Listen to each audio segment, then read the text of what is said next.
Alright, it is time for a Friday Reads video. Hey everyone, it is Shannon, and I'm super excited to be here today and to share with you my Friday Reads. In my Friday Reads videos, I share the books that I finished, the books that I started, and anything interesting about books that I'm carrying over week to week. And I think this week I do have a little bit of everything.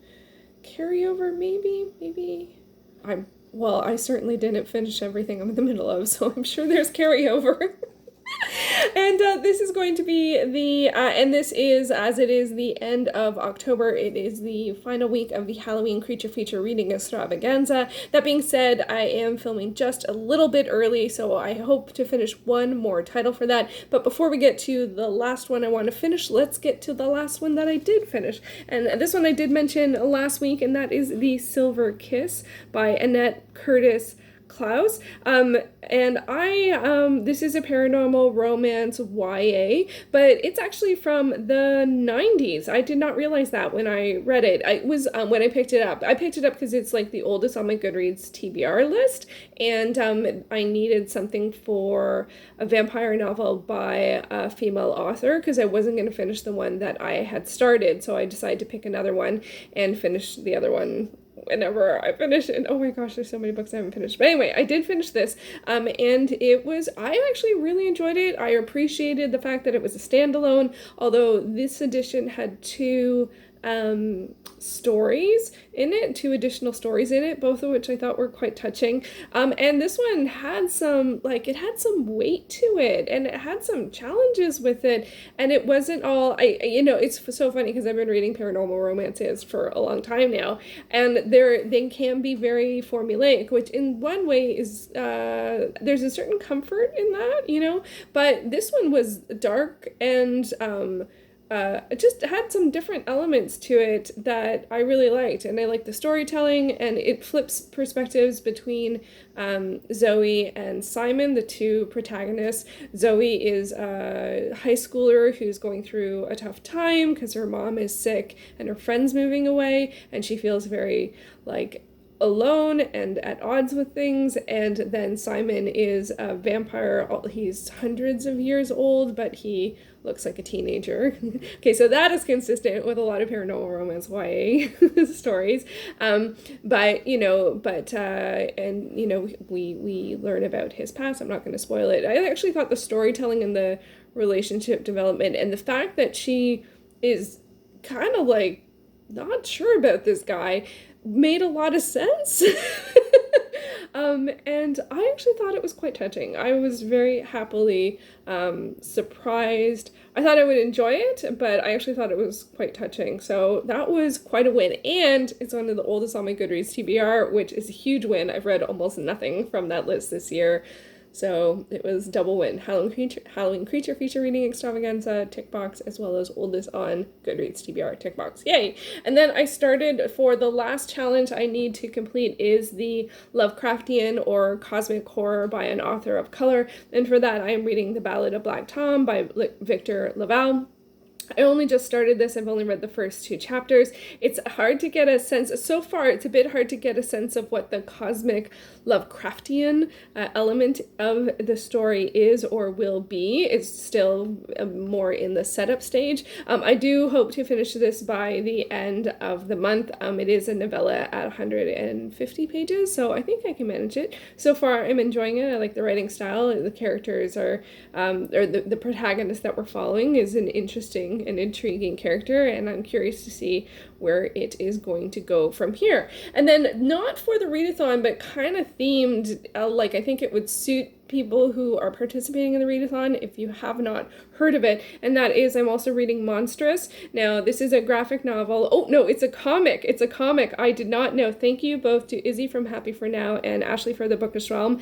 At Izzy's live show for her 1K subscriber count, congratulations, Izzy, they were talking about how people often say graphic novel when it actually is comic. So I did not know the difference, and from what I gathered, which I will research more, but what I gathered is a graphic novel is a story that has a beginning, middle, and end, it's all in one, that's a graphic novel, whereas if it's a bunch of comics put together in a bind-up, it's still comics, they're just in a bind-up. So I have been calling bind-ups graphic novels for years. Anyway, so I continued on reading Monstress. This is for the first volume. This image is for volume 1, the first set of bind-ups, but the 5th bind-up is out, and so I thought I would start to read it. And I haven't even finished the first issue within that volume, and I'm trying to figure out the words now, like what's the best way to describe the volumes in the comics, because I don't think of them as that way. So learning. Anyway, so if I mess up, I'm sorry. I'm trying.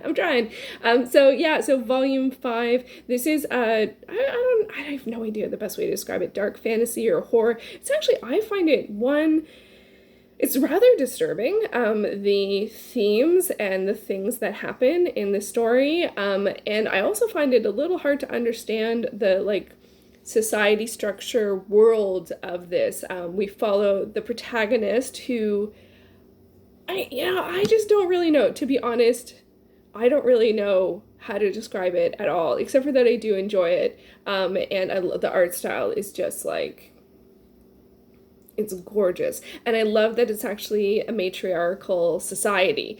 So it's predominantly women characters, and almost all of the positions of power are women. So there's very few male characters in this at all. So I'm curious to see where this goes. It's been a while since I read volume 4, so I remember that one actually quite well. It was quite intense, as this is quite an intense series, but I actually didn't know that volume 5 was out. So if you are also reading Monstress or have been reading Monstress, I definitely feel like it is a really interesting and engaging read. So I was happy to notice that came out.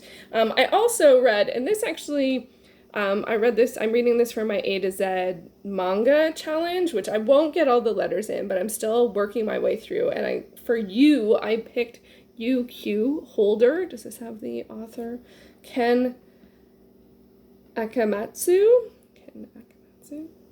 I thought this, from the cover, I thought this was going to be like a sport manga. Like, it kind of felt like field hockey. I didn't notice it's actually a sword. I thought it was like a stick of hockey. It's totally not sport. It's actually vampire. So it's actually like another dark fantasy, urban fantasy, but this one's actually, I think, set in the future, or maybe an alternate world. There's definitely some sort of more science, I wouldn't go as far to say science fiction, at least not yet, but futuristic elements of it. But we follow a young protagonist. He's like 12 to 14, and he's going to school, and he has a woman who's his sort of like protector, but then vampires, and I was like, what? I just thought this was going to be school and sport and that kind of stuff, but then there's vampire elements to it. So I was very surprised. I don't think I'll stick with this one overall. I am going to read the second volume because my library does have it, but this one falls under the sort of fan service category. The woman who is his protector, she's always wearing a shirt that looks like it's 3 sizes too small, and lots of angles in terms of when she's on the page are from the ground up, if you can get my meaning as to why you would be looking in that direction for her but nobody else. And there was one shot where it looked like she and the 14-year-old were in bed and she's completely naked, and it's and I don't know if that was a dream sequence or a memory. I don't know. Anyway, just generally speaking, it's definitely not really for me, but I am curious. Those sort of world building was unexpected and interesting, so I am curious to see where it goes with that. But if it continues to be quite fan surfacey, I'm not gonna continue reading it. Also, they only have 2 volumes at the library digitally, so from that as well. So yeah, but I did try it out and I got a U. U is not I don't know how many options there were for you. And then what else did I read this week? I read Pulp Friction by Julianne Lindsey. This is the second book in the Cider Shop mystery series, and this was the book club pick with Nicole and Jen over at Nicole's channel, who picked this book. So the live show for this one was this week, Wednesday, and and so this is a cozy mystery following Winnie, who runs a cider shop on her Granny Smythe's farm, apple farm, and there is a wedding, and then there's some shenanigans, and then there is mystery and intrigue, and they have to find out who done it and all that stuff. I think I actually enjoyed the first one a little bit more than this one. This one, there's a character that's sort of the third in the love triangle, and I thought that they were featured way too prominently, and I thought that they were, I was surprised that action wasn't taken sort of, not against, that's a bit strong, but sort of against that person. And I guess I don't really have a strong tolerance for like characters that are supposed to be annoying or throw you off balance or make things not move forward, because things are going to move. Now that I've read a couple of, not tons, but a couple of cozy mysteries, I can see that like part of the reason the character is there is to slow things down between the rest of the sort of romance, but I'm just like, So anyway, but it was a lot of fun, and the live show was a lot of fun, and I will leave a link to it up above if you would like to check it out. Next week we are going on to Harlequin Intrigue series, and the first book is Deadly Cover-Up by Julie and Lindsey. I think this is the Fortress Defense series. So this is a new series, and these are romantic suspense. Really curious to check this out. I think this came out earlier this year. It's a 4-book series, and and then after that back to more cozies. I'll put a link below for the most recent live show. It has all of the dates and times for the upcoming live shows, and the live shows it's daylight savings on the weekend, so if you're going to come to the next live show, make sure you check and see, because I know for me the time changes because of the daylight savings, because that happens.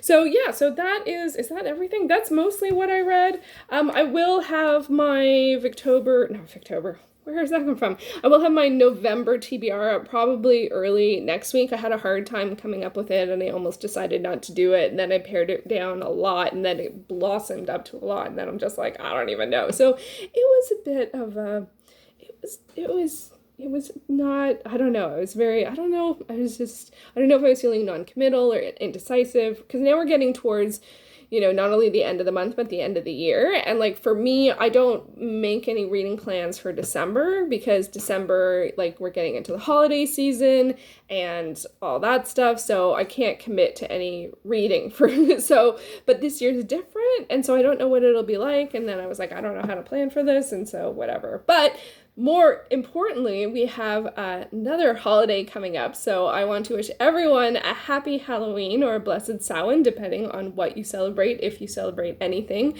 this upcoming weekend, or the Day of the Dead, which is the first, I believe. It's awesome that it's on a weekend. It's always nice when Halloween falls on a weekend. I am really, really looking forward to it. It's one of my favorite holidays of the year, although again, this year it's going to be a little bit different. So that's challenging and sad in some ways. I have no idea if people I heard on the news someone talking about how trick-or-treating was one of the safer things you can do, and I'm just like, because generally you can wear a mask as a costume, but I'm just like, really, honestly, wouldn't it just be safer not to do it this year?